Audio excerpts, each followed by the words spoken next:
ओम शांति। बाप दादा मधुबन। आज की मधुर मूल्य 4/3/2025। मीठे बच्चे जिन्होंने शुरू से भक्ति की है 84 जन्म लिए हैं, वह तुम्हारे ज्ञान को बड़ी रुचि से सुनेंगे, इशारे से समझ जाएंगे। प्रश्न: देवी देवता घराने के नजदीक वाली आत्मा है या दूर वाले, उसकी परख क्या होगी? उत्तर: जो तुम्हारे देवता घराने की आत्माएं होंगी, उन्हें ज्ञान की सब बातें सुनते ही जच जाएंगी। वह मूझेंगे नहीं। जितना बहुत भक्ति की होगी उतना जाति सुनने की कोशिश करेंगे। तो बच्चों को नब्ज देखकर सेवा करनी चाहिए। ओम शांति। रूहानी बाप बैठ रूहानी बच्चों को समझाते हैं। यह तो बच्चे समझ गए, रूहानी बाप हैं। निराकार इस शरीर द्वारा बैठ समझाते हैं। हम आत्मा भी निराकार हैं, इस शरीर से सुनते हैं। तो अब दो बाप इकट्ठे हैं। बच्चे जानते हैं दोनों बाबा यहाँ हैं। तीसरे बाप को जानते हो, परंतु उनसे फिर भी यह अच्छा है, इनसे फिर वह अच्छा नंबरवार है। बाप बैठ समझाते हैं मनुष्यों को कैसे समझाना चाहिए। आज के मूल्य से मुख्य पॉइंट: भारतवासी हो तो बताओ, देवी देवताओं को मानते हो? भारत में लक्ष्मी नारायण का राज था, जो 84 जन्म लेने वाला होगा।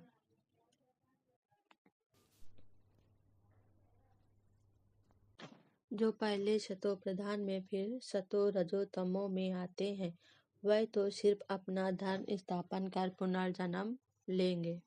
सतयुग में भक्ति मार्ग के अक्षर भी बंद हो जाते हैं। यह भी ड्रामा में नूद है, जो सब अपना अपना पार्ट बजाते रहते हैं, सदगति को एक भी पा ना सके।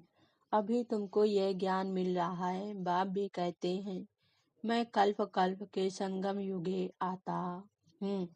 इनको कहा जाता है कल्याणकारी संगम युग। तुमको बहुत सिंपल समझाता हूँ, सिर्फ माकिम याद करो तो तुम पावन बन जाएंगे। साधु संत आदि भी गाते हैं पतित पावन बाप को बुलाते हैं।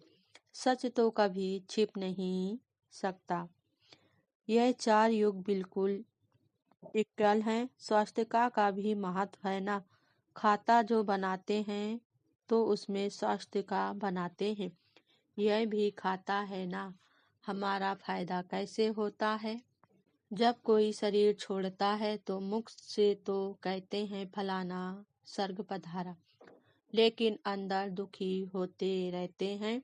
इसमें तो और ही खुश होना चाहिए। फिर उनकी आत्मा को नरक में क्यों बुलाते हो? बाप दादा, बाप अलग है, दादा अलग है। बाप शिव, दादा ब्रह्मा है। वर्षा शिव से मिलता है। इन द्वारा दिल अंदर खाता रहेगा, मुख से कुछ निकलेगा नहीं। इसलिए बाप कहते हैं खबरदार हो रहो। अच्छा, धारणा के लिए मुख्य सार। पहली पॉइंट: इस ड्रामा को यथार्थ रीति समझ माया के बंधनों से मुक्त होना है। स्वयं को अकाल मूर्त आत्मा समझ बाप को याद कर पावन बनना है। दूसरी पॉइंट: सच्चा पैगंबर और मैसेंजर बन सबको शांति धाम सुख धाम का रास्ता बताना है। इस कल्याणकारी संगम युग पर सभी आत्माओं का कल्याण करना है। वरदान आज बाबा ने दिया। बाप और सेवा की स्मृति से एक रस स्थिति का अनुभव करने वाले सर्व आकर्षण मुक्त भव। स्पष्टीकरण: जैसे सर्वेंट को सदा सेवा और मास्टर याद रहता है, ऐसे वर्ल्ड सर्वेंट सच्चे सेवाधारी बच्चों को भी बाप और वर्षे के सिवाय कुछ भी याद नहीं रहता। इससे ही एक रस स्थिति में रहने का अनुभव होता है।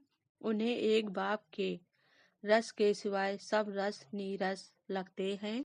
एक बाप के रस का अनुभव होने के कारण कहाँ भी आकर्षण नहीं जा सकता। यह एक रस स्थिति का तीव्र पुरुषार्थ ही सर्व आकर्षों से मुक्त बना देता है। यही श्रेष्ठ मंजिल है। स्लोगन आज बाबा ने दिया, नाजुक परिस्थितियों के पेपर में पास होना है तो अपने नेचर को शक्तिशाली बनाओ। ओम शांति।